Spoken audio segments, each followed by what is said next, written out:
Good morning and welcome to another Veterans Forum. Today is the 18th of June, 2009, and we're here at the studios of the Pittsfield Community Television Station. Our guest today, another great guy in my book, Harry Russell. Harry, would you introduce yourself again? Spell your last name and tell us where you live to start with. All right. I'm Harry Russell, R-U-S-S-E-L-L. I was born in Dalton, went to Dalton, all the Dalton schools, and always lived in Dalton. Oh, you're a traveling man then, huh? Yeah, that's right. What was your branch of service, your dates, and your rank at discharge? I was in the Air Corps. I enlisted in the Army, but I ended up in the Air Corps, and I was there for shortly after Pearl Harbor until the downfall of Germany.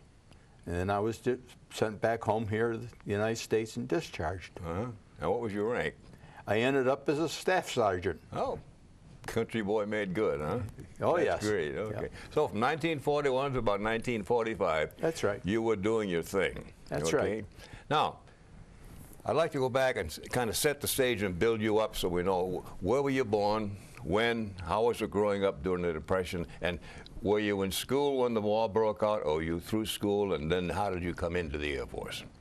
I was actually born in Pittsfield, the hospital in Pittsfield. I lived in Dalton. It was on October 15th, 1917. I went through high school, went away in the summertime for summer school, but at that time the Depression was on, and I didn't have the finances to go on to college. So I returned to Dalton and went to work for Crane & Company. Oh, the paper people. The paper mill. And actually, I was working in the mill when the war broke out. I then enlisted and left for Devens. Okay. Now, do you have any brothers or sisters? Kind of build a little bit of the family and all I that. have a sister that actually, she was a whack during the war. I've called my sister that too lots of times. But she never went overseas due to the fact that she had a punctured eardrum. And at that time, the government figured that possibly they would have using poison gas like they did in World War I. So with the punctured eardrum, that kept her stateside. She couldn't go overseas. Okay. Now, when you left and enlisted, where did you go? Where was boot camp? How were you inducted? How'd you get there? Actually, we went by train to Springfield, where we were sworn in, and then we went out to Devens. We were only in Devens a very short while, and then we took some tests. And automatically, if you passed the IQ test over a certain point, you were automatically put in the Air Corps. So that's discrimination. Isn't it, though? Go ahead. From there, we went to Jefferson Barracks, Missouri, where I took my basic training, took more tests. Then I was sent to Denver, Colorado, to armament school. Upon graduating from there, we went to California, where the 82nd Fighter Group was formed. Where in California? Los Angeles. Okay. And we were out in Muroc. Oh, the Flatlands. For a short while. And of course, our planes came into Muroc, and our pilots, who had never actually flown P-38s at that time, did some of their got some of their education in flying the P-38s. And once we were formed properly, we were shipped back to New Jersey, where we got on board the Queen Mary to go overseas. Tell us about the Queen Mary. What you and I talked about, that was great. It won't be in any history book, but listen. Now, the Queen Mary, due to the fact that speed was never allowed in the convoy, so it went overseas by itself. Now, the last day out, We were then in submarine waters. So at daylight, 4 English corvettes met us to escort us through the danger waters. Now, those 4 ships, 2 would be in front and 2 in back. And they maneuvered. The 2 in back would speed up, go past us, and cross in front of the Queen Mary. Mm-hmm. The 2 in front would slow down and then take up position in the back. Now, they had done that a number of times as we went along.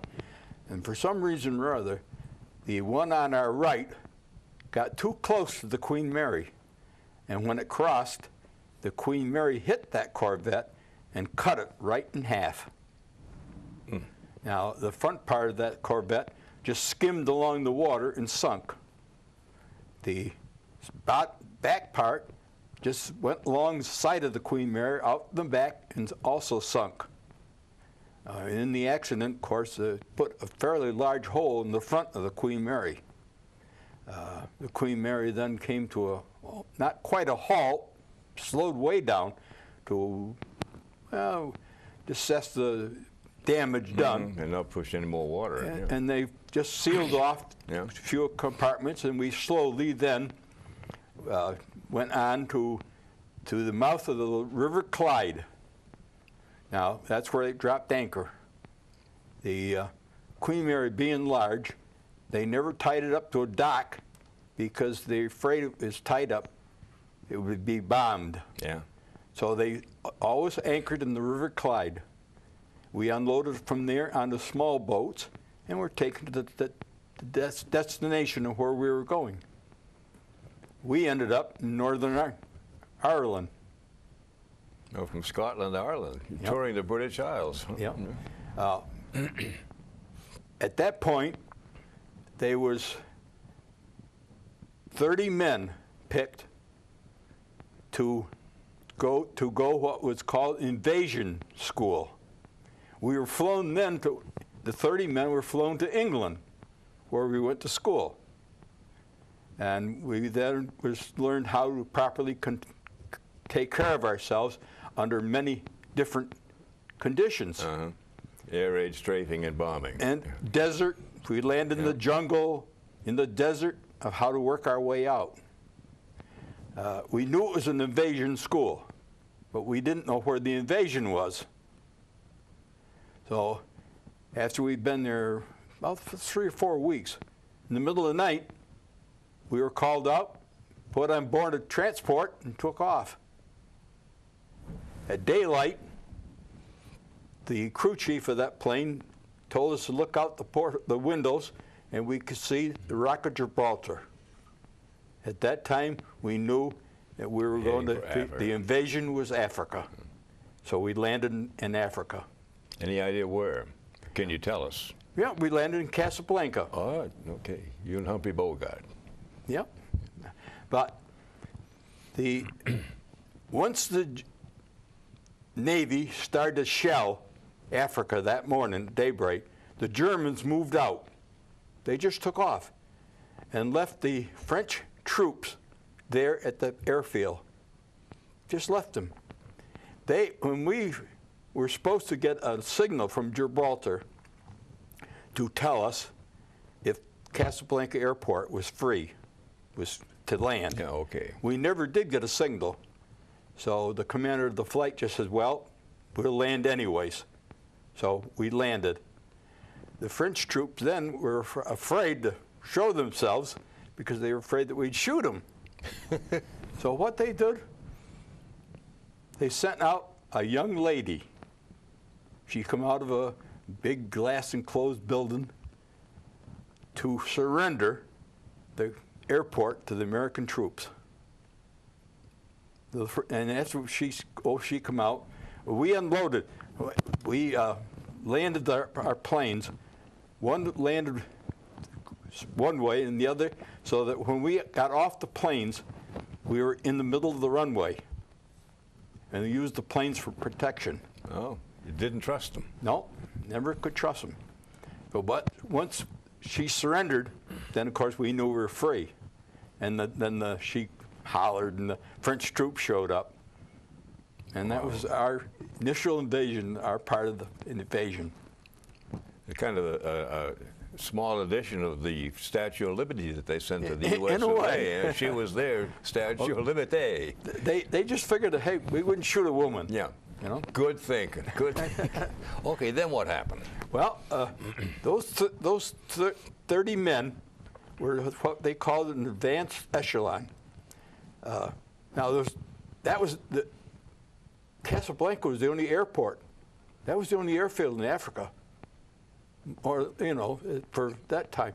So as the army moved across Africa, the engineers would just level a piece of land, and that was an airport. Okay, mats and lines down all the metal liners, or just just the dirt, sand? just the dirt. Okay. And our planes would take off from one airport, do whatever, bomb or chafe, whatever they're doing, and they would land at the new field. You'll see hopscotch. They just hop. So the 30 men would go ahead. So we'd fly from one place to the next. So the 30 men would be there to meet our planes when they came back. Now, you didn't fly up in the fight. What you a troop carrier, 47, 60? Anything they could get. Okay. We actually stood in the bomb bay of a B-25 at one time. Oh. Just because they were little short hops, Okay, yeah. But still, you had to get there. Yeah.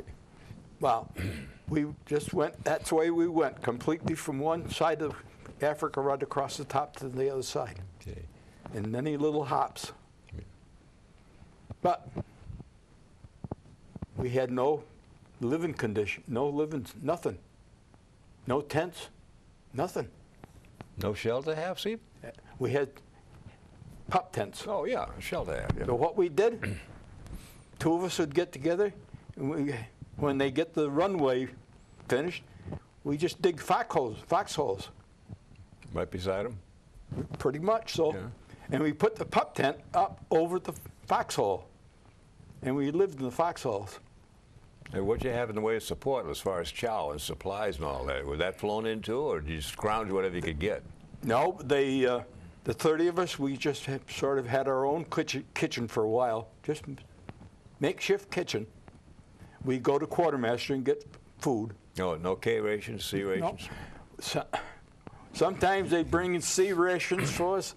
Sometimes we get the K rations. Mm-hmm.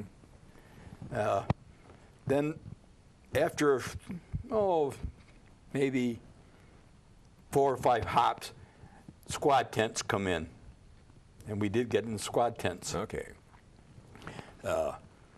Now, our planes were sort of, in a way, experimental. They were made to do escort work. Mm-hmm. Escort bombers, that's all they were originally made for. But they were made so that underneath the wings, you could carry 2 external gas tanks. So if it was a long mission, yeah, they'd have a reserve. Once they got up in the air and formed, they'd use the gas in the external tanks, then drop them. Well, somebody got the brainstorm that if we could carry gas tank, why couldn't we carry a bomb? Yeah. So we hooked up a bomb. So we started to do bombing missions. Well, if you could carry one, why not carry more? So up under the wing, above the gas tank, we put 2 more bomb racks. Were they 500, 200 pounders? We could carry 500 in those 2, and 1,000 where the gas tank was. Okay. But you had to drop the gas tank or the 1,000-pound bomb first before you could drop the 500. Whoops. Because they were in the way. But it worked out fine. Okay. You So did it. we started doing bombing missions. Now, where were you, if you were stationed in Africa, you going along with the desert guys, if you will, going after Rommel, or you going north up into Sicily and Italy? Where were you going? For a short while, we were doing most of our bombing across Africa. Then we started to hit ships. Actually, we bombed ships out in the Mediterranean. Okay. Actually, what we would do is what they call skip bombing. You know, you take a rock and throw it in the water, how it skip? Yeah. All right, you come down with your plane at the same angle, drop your bomb, and when it hit the water, it would skip. Like a torpedo bomb. It would come right up in the air and hit the boat. Yeah. We actually sunk ships. Oh, yeah. The British did that, too, when they Yeah. doing their heavy water stuff. Yeah. As the time went along, the Army would complain that they were getting shelled. So we'd go up and look for the guns. Mm-hmm. Couldn't find them. What they would do, they actually dug tunnels into the mountains. They had laid down track, and they'd run the gun out. Oh, these are the Germans. Germans, Oh. and they'd shell you and run right back in again. You never see them. So what we did, we surprised them. We skip bombed them. We hit the ground and let the bomb go right into the tunnel. Must have been awfully noisy, huh? It must have been. God. But as, of course, as these things developed, to start with, I had one airplane. I took care of the guns on one airplane. And as time advanced along, eventually I became armament chief of A flight. So at that time, I had 10 airplanes and 8 men under me. I had to make sure that those planes, we had 10 planes. 8 planes had to be ready to fly at any time. No matter what. And no matter what, you had to have 8. The radio men, the mechanics, and all had to be on the same platform with us. So you had 10 planes. So each time we made a change, like we started a bomb, well, sometimes you wanted the bomb to explode immediately, hit the ground or the building. But sometimes it would be nice if that bomb would go through the roof of a building and blow up inside. Yeah. So the fuse had to be set. Being head of the flight, again, I had to go to school, learn how to set the bombs, the fuses, the bombs. Then when they came out with the rockets, I had to go to rocket school. Then they come up with the idea of mass bombing. So what they did is they took the nose off our plane, took the guns out, put a plexiglass nose up in front, and put a bomb sight. On a 38? On the 38, we had a bomb sight. Now, we had a bombardier, and he had to crawl. He had to get in the plane first, crawl into that bubble like, and then the pilot got in. Now, when he sat there, on both sides of him, the props were going right by his face, and there was no way for him to get out. In the event they were hit, he was there. Okay. Excuse me just a second. I want to hold this up so some of the people may not know what a 38 is, but there we are. Can you get a good shot of that, Red?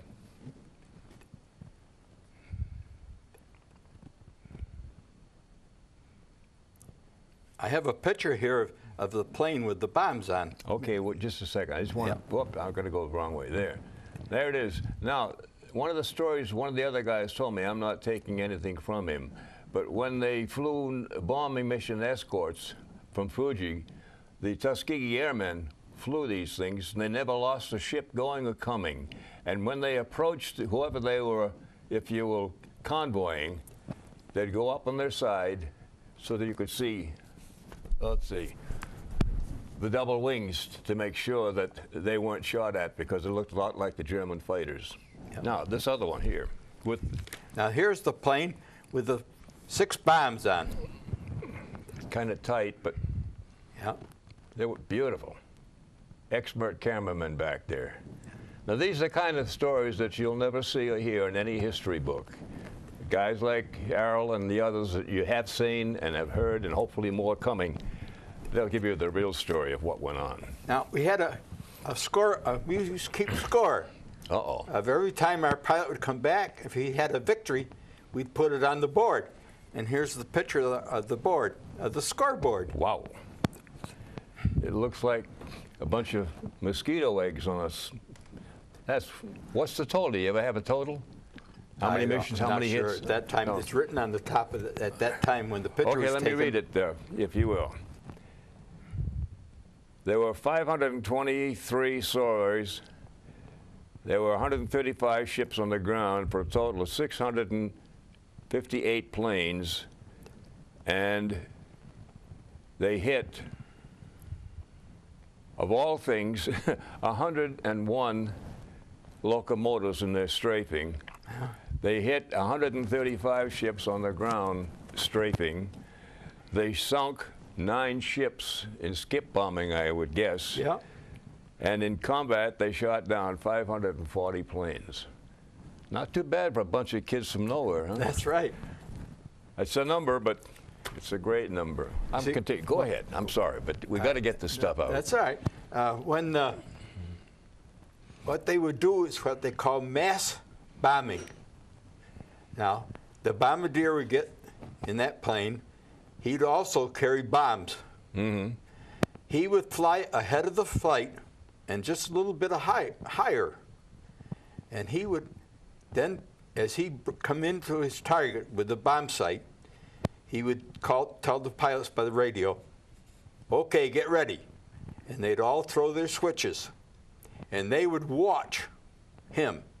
He was with the head and a little bit above. Okay, so good. they could see the second they saw his bombs start to drop, they'd all push their button. And all these bombs would go down at once. Mm-hmm. Now, they did that for railroad yards, bridges. Yeah.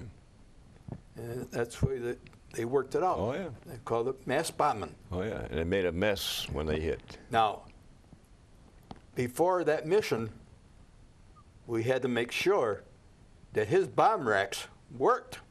Uh-huh. So what I would do is I would load practice bombs on his plane, and I would get in his place.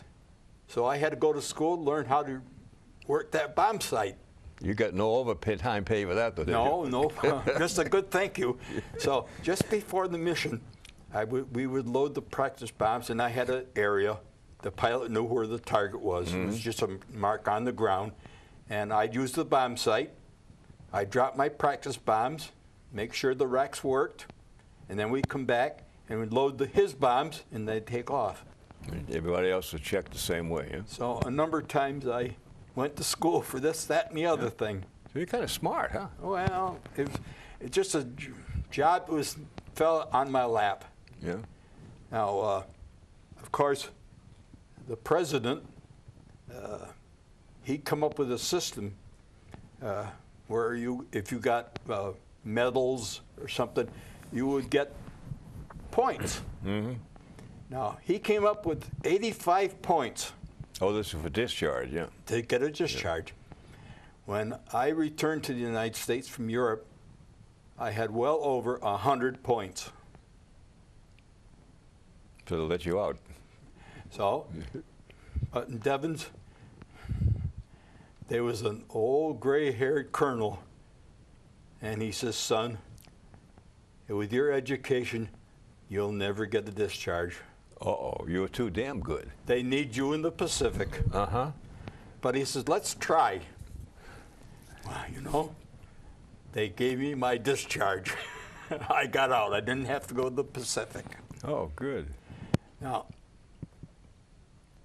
these external gas tanks came in heavy, heavy cardboard cartons. So when we got to Foggia, Italy, we were told that this probably would be our last move.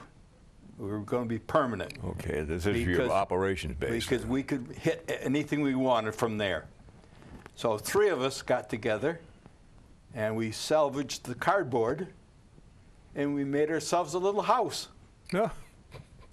Nice little house. I don't think the camera probably will be able to see the pictures because they're awful small. But there's the pictures of the house we made. Oh, with stove, huh? Oh, you take a 50-gallon drum, Yeah. cut it, Wash it out. and you make a stove. Yeah. Now, you also take a oxygen tank. You could cut an oxygen tank and make a sink. Okay, that's one we hadn't tried. Just a second. I read, do you think it could possibly, this is awfully small, but I don't know if you can get in there or not. It looks like one of these shacks that you see the guys ice fishing in. Yeah. Yeah. I guess that's about it, huh? There you go. Yeah, it looks pretty good. There it is right there. Now, out and back, we got two 50-gallon drums. Thank you. Yeah. And we set them up, and about once a week, the gasoline truck would come through, and he'd fill our tank with our 50-gallon drum with gasoline, and that's what had our stove. And we had one for water. Oh? And so I don't know where they ever found it, but we found somebody came up with a good-sized German generator. So they set it up right in the middle of our camping area where we lived, and every night we had electricity. We had a light bulb in those little shacks too. So we were living high, wide, and handsome that time. What about the amenities, though? Do you have a squad tent for a mess tent? How'd you eat? Where'd you eat? How about showers? Chow. Oh, they hired by that time. They hired actually Italian stonemasons, and they made a beautiful mess hall for us. We had a dining room. We had a sergeant non-com house where we could spend the evening playing cards and whatnot. Any 3-2? Or was it stronger than that? Yes. For a long time, there was nothing to drink, but then the bomb group found out that our good government had set up a store in Africa, and they'd fly a bomber down to Africa and pick up a load of liquor, bring it back, and you could get a shot of whiskey for a nickel. High octane at a high altitude. That's right. Now, talking about flying and that, now we share a lot of the same kinds of, shall we say, making life comfortable. How about the bit you did, we talked about before about making the ice cream? I think that's a story some of these people would like to hear about. Well, as you saw the paper here, our second anniversary, you'd like to celebrate once in a while, so we decided that we wanted ice cream for dinner. So we gave up our sugar and our milk for a couple of weeks. And saved it. And the bomb group, they had found out that they had there were milk cans. And if they put the liquids in the milk can and go up and fly upstairs, it got cold enough, they could make ice cream. Yeah. So the bomb group made the ice cream for us. Well, tell us about the other part, though, about how you started it with your work with the Red Cross and that kind of stuff. Well, the Red Cross. I'm not spitting beans. I'm not putting anybody down, but it's a fact of life. I don't want to. Okay, forget it. You know, the Red Cross did a lot of good things, but it was whoever's in charge. Now, the Red Cross had a large building in Foggia. At one time, my sister was here in the United States. Her friend at the time was in the medics in England, and she hadn't heard from him in quite a while, and she got in contact with me and told me by letter that she couldn't get in touch with Russ. And I went down to the Red Cross, and they got me through. Right. But when we wanted the ice cream, they had facilities to make the ice cream, but they wanted us to pay them to make the ice cream, and we wouldn't do it. So we had the bomb group make it for us. High altitude flying. Yeah, Huh? so they took it upstairs and made it. It's good for cooling out beer, too. Oh, yeah. About 14,000 feet. Yeah. But you're going to get down real quick before it gets too warm. But A lot of little things. Now, years and years back, we'll go back to Africa now. They didn't have no barbed wire or anything like that, and they wanted to corral their cattle. So they planted cactus. Now, it was a form of cactus that grew in like a big leaf. And as it grew, it overlapped. So it made a fence of cactus. Any stickers on it? Oh, yes. It has stickers. That's why they made it. But in the spring, all along the outside edge of that cactus was beautiful yellow flowers. Oh. Now, when the flowers fell off, pears grew. Cactus pears. A pear grew all around those things. But there was a fuzz on the outside of that pear. Actually, I think the easiest way to tell you, it was like a porcupine quill. Okay. So you had to be very careful. Well, when we went into town, we could go into town once in a while. They were selling these pears, but they would stick a wooden skewer into them, then they'd peel them. Hell, it looked simple. So we got some gloves, and we went out, we picked cactus pears. And we very carefully peeled them and ate them. Were they good? Juicy? Oh, they were sweet and beautiful. Yeah. But a few hours after we ate them, our mouths got sore. Uh-oh. The acid or something inside, huh? I don't know, we just didn't peel them right or what. But they got, and we had to go on sick call. And the officers weren't very happy that we'd eaten the pears. No, you learn. Yeah. Yeah. But it was a lot of things. Now, any of the flights that you had when you across in Fugia up in Italy that are memorable, or things that really are good and or bad that stick out in your mind? Some of the highlights, if you want to call it that. Well, towards the closing of the war, the Russians came up with the idea of bombing, where they would take off from their fields in Russia, hit a target, and land in Italy. Okay. And we would refuel them, send them back. put on, and then they'd go back. Well, we didn't think too much of it to start with, so we didn't do it. Eventually, we see that it was working. So the same 30 men went to Poltava, Russia, Oh. so that we could meet our planes coming in and oversee the work. The Russians did all the work. They put the ammunition, cleaned the guns and everything, but we were there in Poltava. Well, when the Russians started it, the Russian fighters were going to land. One squadron was going to land at our field.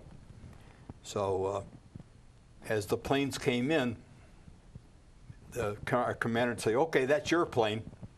Well, I got assigned to a plane. It parked.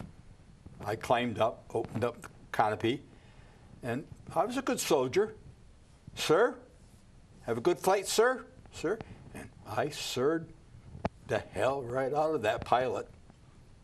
And what did she say to you, I'll bet? She took her helmet off, shook her head, and her blonde hair fell down on her shoulders, and she sat and laughed like a fool. Yeah, and I bet you felt about the same way. Just about the same. Well, when... yes, sir, ma'am, whatever. Oh, yeah. When I went to Poltava, she was flying out of that field.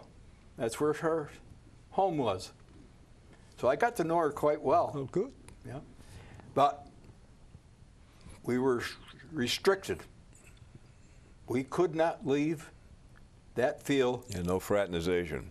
Well, yes, the Russians would, the commander of the field would sign us, a Russian soldier, to go with us into town. And they stayed with us and brought us back there. There was also Russian women that were guards at that plane, at that field.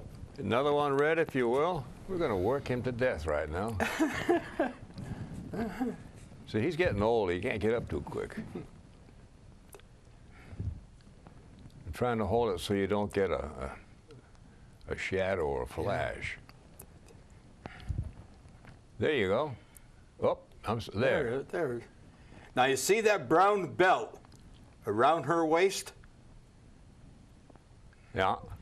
Every time she went to the front and came back, she would cut a notch in the top of that belt. And some of those girls had four and five notches in their belts. So they'd been around. They'd been around. Yeah. But they're, yeah. But I don't know. I can't really think of too much more. Well, how about you, now that you're home now, your family life? When did you get married, have kids and all that kind of stuff, and what's gone on since? When you got back? How was your reception when you got home? My reception back home wasn't very good. Oh. I got into Devens. I called home and told them what time the train would come into Pittsfield so that my father could come out and meet me. Mm-hmm. Fortunately, things advanced quite a lot faster than I expected, so I got in Pittsfield about an hour early, and I didn't have any change in my pocket for the telephone. So I went into the station, and 4 men sat there playing cards. Now, at that time, I had a duffel bag. I was in uniform. They never even bothered to look up to say good afternoon. Oh. I went up and asked them if one of them had change for a dollar bill so I could telephone home, and I didn't even think I was going to get the change. Oh. Makes you feel good, huh? It really did. That's not too good. Eventually, one of them gave me change so I could call home. They never asked me where I was going, who I was, where I'd been, or anything. And that's the reception I got when I got home after 3.5 years, really. And it didn't set very good. No. And bad, nothing you can do about it, unfortunately. But when you did get home, how was it? Fine. Yeah. My future wife was there waiting for me. I called Crane & Company, told them I was getting married. I was going on my honeymoon, and probably wouldn't be ready to come back to work for at least a month. Well, they had a job waiting for you. My job was waiting for me. Good. My job was there. Mr. Crane told me that when I got ready to come back to work, to call him, and he'd tell me when to come to work. Yeah, good. They're good people. I got married, went to Denver, Colorado, where I'd met friends out there. We spent our honeymoon, came home, and I said, then eventually I went to work, and we had 2 children, and I worked 42 years, retired. Couldn't keep a job, huh? No. Just getting on the training program. That's it. That's great. But life has been pretty good since then. Great. My health has been average, you might say. What's that mean, average, you know? Well, I've had my ups and downs any human Normal. being. Normal or average, all right. And unfortunately, I lost my wife, and then I met a very good friend, and we've traveled all over. The last 6-7 years, we've been to Italy, Alaska, and all over. Yeah. And she's been very good to me. And I thank her for getting this guy here. Okay. Yes, actually. Yeah. Best recruiter I got. Very quiet, very subtle. Do it. You know, I've never been one to brag about what I did. It was my duty. I felt I did it and come home, and that was it. When I graduated from armament school, we were allowed to wear small wings. Mm-hmm. I got home, got married. My best friend was with me most of the time, in different squadrons, but with me. We went to a parade, and I saw him marching down the street. and he had wings on. I don't know how he could carry them. They were so big. Bashful, huh? Yes. And it didn't set. I said to my wife, "That's it. I've had enough." So up until this day, I haven't pretty much done anything. Okay. Now, talk about doing, did you, for example, join any outfit like the Legion, VFW, DAV, whatever? I belong to the Legion, but not in Dalton. Oh? I belong in Boston. Boston? Yeah. Yeah. Where? I got through the mail. One time I got a letter from this outfit in Boston, and said they realized I'd been a veteran and whatnot, and wanted to know why I hadn't joined the Legion. And I said that I just hadn't bothered. And so I joined the Legion, but I belong in this outfit outside of Boston. Did you ever demit and transfer No, out to here? no, I haven't. So you're still a member in absentia then? I'm still a member there. Paying your dues? Yep. Oh, yeah. Wow. Maybe here's a picture of me working loading a 20 millimeter. Okay. You got to get up again, Red. I know. Oh, stand up, because I had another one. Yeah. He'll never come back. That's actually, I'm loading the. Good shot. Thank you. The reason why they had a this spring loading mechanism on the 20 millimeter was that the gun fired so fast that they couldn't draw the bullets out of the can, so they had a spring on top. Okay, now. This might be interesting. All right. Not might be, is. Yeah. Take a good look at it, and then I'll explain Harry's it. going to give you what it's all about. Now, it was the P-38. That was the government name. But the civilian name is Lightning. Lightning. It's the Lockheed Lightning. And that's why the Lightning. It was high altitude, so it was above the clouds. It was very deadly. It had 20 millimeter, 450 caliber machine guns, and carried bombs, so we give it the Skull. Now, they all said it was a very nice plane, maneuvered good, so we give it the high hat and the cane. And that was the patch we wore on our jackets. So everything had a meaning. Yeah, it has the Great. whole story of the plane, you might say. Yeah. Now, we're holding things up while it's, this is, if you will, these before and after shots. This is way before. The day after they had photography, I think. Yeah. There he is. That's when I was in Denver, Colorado, going to armament school. Good looking dude. What happened? I don't know.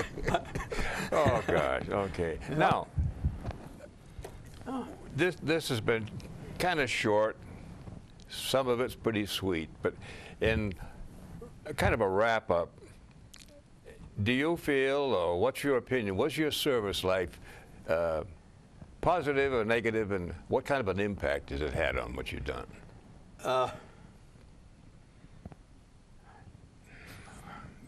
We all know that war is not good. Amen. I did learn a lot. I saw a lot of country.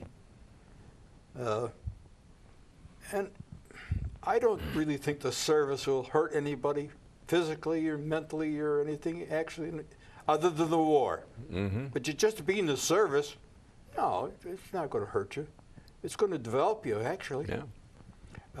Well, one other thing I can mention, which I never will forget, when we were in Italy, the Air Corps took over a hotel and made a rest camp in Rome, Italy. And I went to that rest camp twice. Not that I needed it, but Somebody had to do it. well, you know, when you get up in rank a little bit, you know, you get a few privileges. Oh, yeah. You know, I go into the doctor, and I'd say to the doctor, I feel jumpy, nervous. Why, you think you ought to go to rest camp? That'd be a good idea. So I went to Rome twice. You didn't feel good twice, huh? Twice I didn't feel good.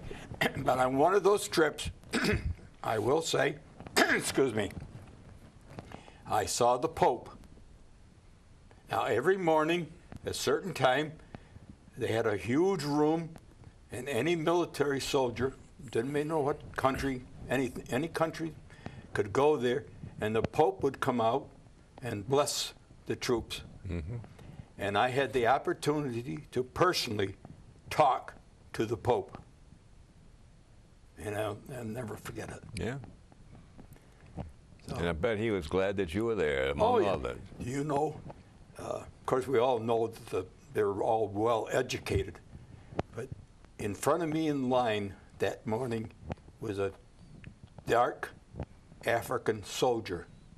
And he spoke to that soldier in his native tongue. Wow. And when I stepped in front of him, he spoke to me in English. Yeah. Pretty sharp dude, huh? Oh, yeah. It's sure a good was. memory. Yeah. It's a positive one. Yeah. But no, I don't think it'll hurt anybody to get into service. Okay. Not really. And you say you don't like to brag, but in your collection of fruit salads, that we used to call it, do you have any specific ones like the unit citations, anything like that? Good conduct? Oh, I got the good conduct medal. I have the the presidential citation with 4 Oakleys. Wow. But I know. it was just my duty to. Yeah, I know. I was just doing things that I was studied. Well, learned. they didn't look at you as such, but the idea, and this is what this whole program is all about, guys and gals. Just as he said, somebody had a job to do, and you did it, good, bad, or otherwise, and some of them had a little extra stuff on your chest. But the thing that we're trying to do here, as we did here, and this has been great, I think, whatever you did, wherever you did it, was part of the whole picture. Everybody that did anything is part. The problem we're having right now, it's a game of numbers. It sounds silly, but it is. Statistically, we were told a few years ago that in the World War II, for example, there were some 16 million guys and gals serving all around the world, in this country and you name it. They were there doing their thing.